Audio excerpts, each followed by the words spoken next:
Ito ang Factbusters!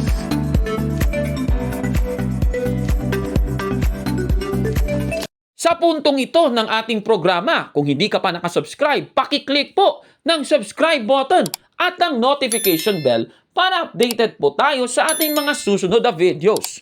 Kaya, let's go at simulan na natin!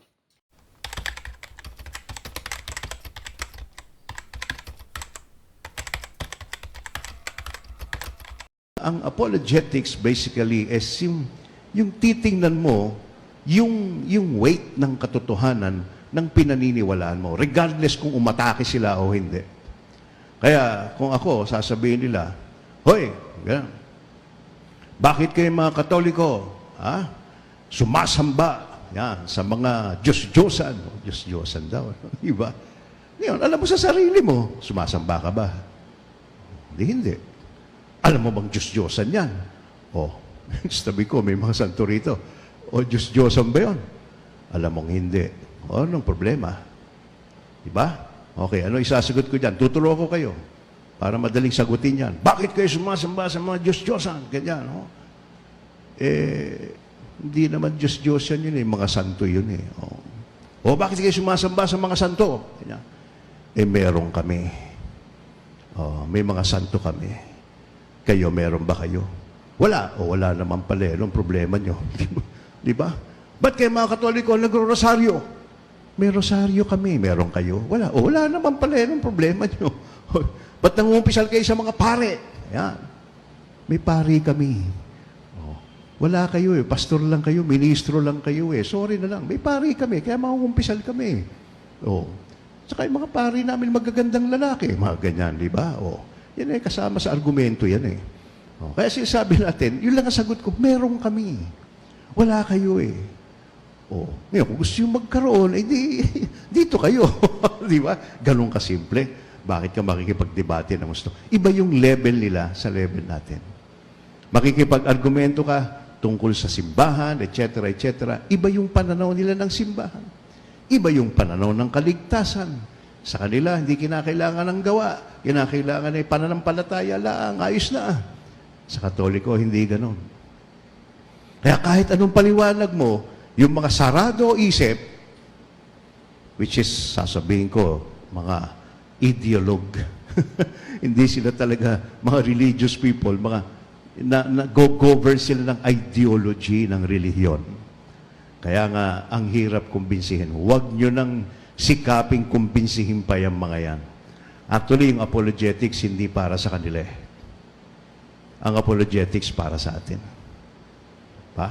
Kaya, kita nyo, ang hirap, iba yung level nila sa level natin pagdating sa panampalataya.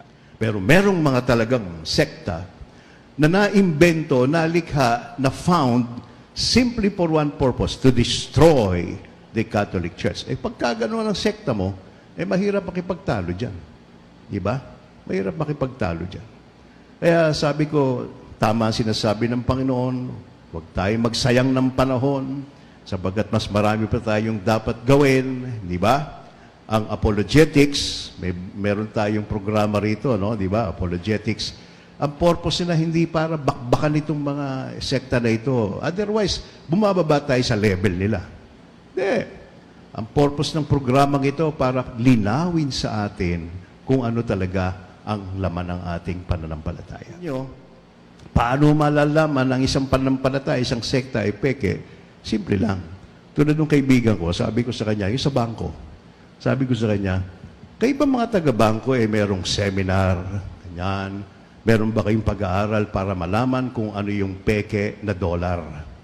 Kasi maraming peking dollar at saka pera, no? Sabi ko, para malaman nyo kung anong peke, pag-aaralan nyo siyempre kung ano yung fake na dollar. Sabi niya, hindi, Father.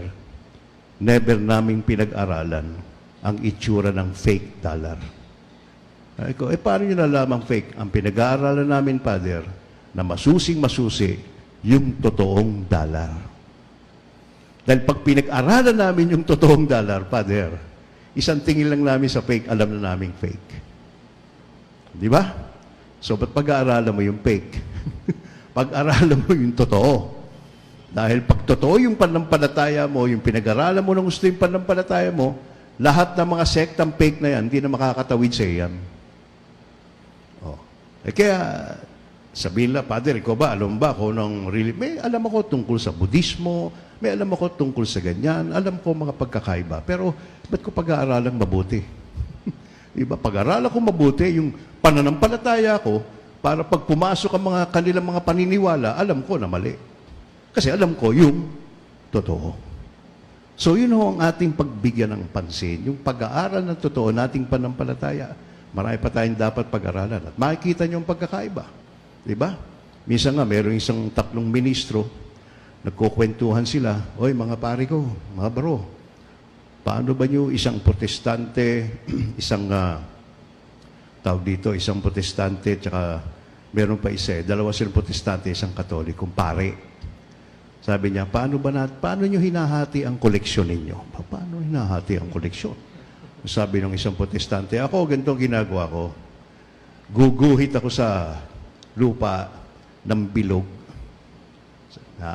Yahagis ko lahat ang koleksyon doon sa taas. Lahat ng babagsak doon sa circle, doon sa bilog, sa Diyos yun. Yung nasa labas ng circle, akin yun. Ganon. Sabi ng isang protestante naman, ay, ikaw naman, hagi. Ako, simple lang, gumuguhit lang ako ng mahaba sa lupa.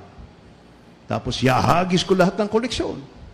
Lahat ng babagsak sa kanan, kay Lord yun. Lahat ng nasa kaliwa, akin yun. Sabi ng paring Katoliko, ay, magkakaiba talaga tayo ng pananaw. Ako, wala na akong guhit-guhit pa. Kayo, guhit-guhit pa. Ako, kukunin ko lahat ng koleksyon. Yahagis ko sa taas. Eh di kunin ng Diyos, kunin yung gusto niya. Di ba? At lahat ng babagsak, akin yun. Di ba? Pero di naman yung may pagkakaiba tayo, siyempre. Subalit, wag nating sambahin yung pagkakaiba. Ang ating pagkukulan ng pansin ay yung pagkakaisa natin at yung sarili natin. Sabi ko nga, the only way to know what is false is to know the truth. And the truth will set you free.